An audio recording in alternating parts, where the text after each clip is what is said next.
Delhi news 24x7.com के खास कार्यक्रम नजरिया में आपका स्वागत है। आज हम चर्चा करेंगे तेलंगाना चुनाव की।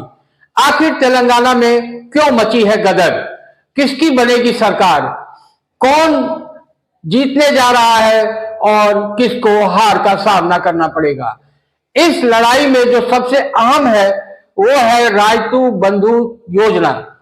ये योजना केसीआर सरकार ने 2018 में शुरू की थी, जिसके तहत हर किसान को हर एकड़ जमीन के लिए साल में 2 बार 5,000 रुपए की रकम सहायता के रूप में दी जानी थी और ये रकम दी भी जाती रही है।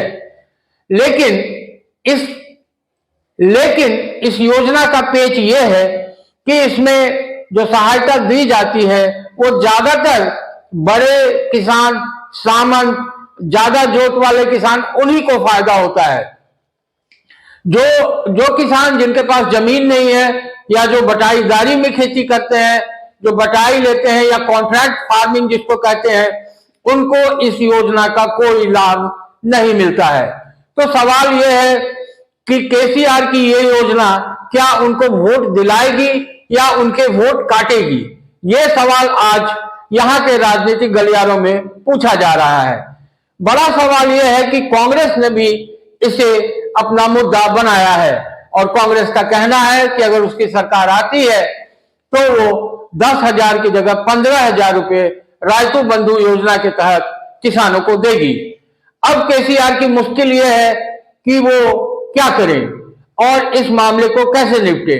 तो दिलचस्प यह है कि केसीआर ने भी कह दिया कि हम 16,000 रुपए देंगे अगर हमारी सरकार इस बार बनती है। तो ये एक तरह से रकम देने की प्रतियोगिता हो रही है और निश्चित रूप से जब केसीआर 16,000 देने का ऐलान कर रहे हैं तो वो मुश्किल में है, संकट में है और उन्हें लग रहा है कि शायद जनता का वो विश्वास, वो भरोसा अब उनके साथ नहीं है जो तेलंगाना के गठन के वक्त उनके साथ था। केसीआर ने चुनाव आयोग को एक आवेदन दिया और कहा कि हमें रायतू बंधु स्कीम की दूसरी किस्त जारी करने का मौका दिया जाए या उसकी मंजूरी दी जाए। चुनाव आयोग, जिसके बारे में कुछ ज्यादा कहने की जरूरत नहीं है, हम सब जानते हैं कि चुनाव आयोग कैसे काम कर रहा है। चुनाव आयोग ने फौरन 24 नवंबर को, यानी चुनाव से ठीक 5 दिन पहले, उसने केसीआर सरकार को कहा कि आप 28 नवंबर को या उससे पहले रायतू बंधु स्कीम की दूसरी किस्त जो 7200 करोड़ रुपए की है उसे जारी कर सकते हैं। जरा सोचिए, चुनाव के 2 दिन पहले अगर किसानों के खाते में रकम आएगी तो उनका वोट पे क्या असर होगा, ये समझने की बात है और लोग इस बात को अच्छी तरह समझते भी हैं। लेकिन इसमें एक पेच आ गया जो मैंने पहले बताया कि इसका फायदा बड़े किसानों को मिलता है और छोटे किसानों के हाथ में पीनट्स आता है। तो चुनाव आयोग की जब मंजूरी मिल गई, लेकिन इसके बाद हुआ ये कि एक फीडबैक आया है, जमीन से रिपोर्ट आई केसीआर के पास कि किसान रायतू बंधु योजना को लेकर बहुत नाराज हैं। ज्यादातर किसानों की नाराजगी ये है कि उनको ज्यादा पैसा नहीं मिल रहा है और सारा पैसा जो रायतू बंधु स्कीम का है वो बड़े किसान, बड़े जोतदार, सामंत, उनके हाथों में जा रहा है। जो लोग बटाई पे खेती कर रहे हैं उनके हाथ भी कुछ नहीं आ रहा है। जबकि कांग्रेस ये कह रही है कि हम 15,000 देंगे और साथ ही हम जो है बटाईदारों को इसमें शामिल करेंगे, हम छोटे किसानों को शामिल करेंगे और छोटे किसानों को ज्यादा रकम कैसे मिले इसके लिए हम रायतू बंधु स्कीम की समीक्षा भी करेंगे। तो आप समझ सकते हैं कि कांग्रेस की जो 6 गारंटी है यहाँ तेलंगाना में और उसके अलावा रायतू बंधु में जो बढ़ी हुई रकम देने का ऐलान है, इसकी वजह से किसानों में एक उत्साह का माहौल है। वो कांग्रेस की तरफ बड़े अच्छी निगाहों से देख रहे हैं और उन्हें लग रहा है कि चूंकि कांग्रेस ने दूसरे प्रदेशों में, राजस्थान में, छत्तीसगढ़ में किसानों का कर्ज माफ किया है, इसलिए वो अपने वादे पे खड़े उतरेंगे। चुनाव आयोग ने रायतू बंधु स्कीम के तहत दूसरी किस्त जारी करने को मंजूरी दी थी, लेकिन अचानक उसने इस मंजूरी को खारिज कर दिया और कहा कि चूंकि इस योजना को लेकर आप लोग अनाउंसमेंट्स कर रहे हैं, इस योजना को लेकर गृह मंत्री ने यह कहा है कि आपका चाय नाश्ता जब तक खत्म नहीं होगा उससे पहले आपके खाते में रकम आ जाएगी।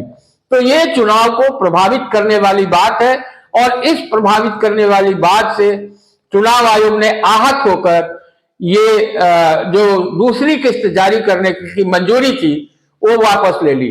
लेकिन इसके पीछे की कहानी जो मैंने आपको पहले बताई वो ये है कि दरअसल केसीआर को ये फीडबैक मिला कि किसान जो छोटे किसान है, बटाईदार है और किसानों का एक बहुत बड़ा तबका है, वो इस स्कीम को लेकर बहुत नाराज है। उन्हें लगता है कि उनका हक छीना जा रहा है या उनका हक लेकर बड़े किसानों को दिया जा रहा है। लिहाजा चुनाव आयोग ने फौरन पलटी मार दी और कहा कि नहीं जी, आप चुनाव से पहले इस रकम का बंटवारा नहीं कर सकते। अब जरा सोचिए, चुनाव आयोग जाते हैं केसीआर, मंजूरी के लिए दरखास्त लगाते हैं, चुनाव आयोग उस पर सुनवाई करता है, कांग्रेस उस पर आपत्ति जताती है, लेकिन चुनाव आयोग ये कहता है कि नहीं जी, डीबीटी स्कीम यानी जो लोगों को सहायता पहुंचाने वाली स्कीम है उस पर कोई रोक नहीं रहेगी, उस पर चुनाव आचार संहिता का असर नहीं होगा।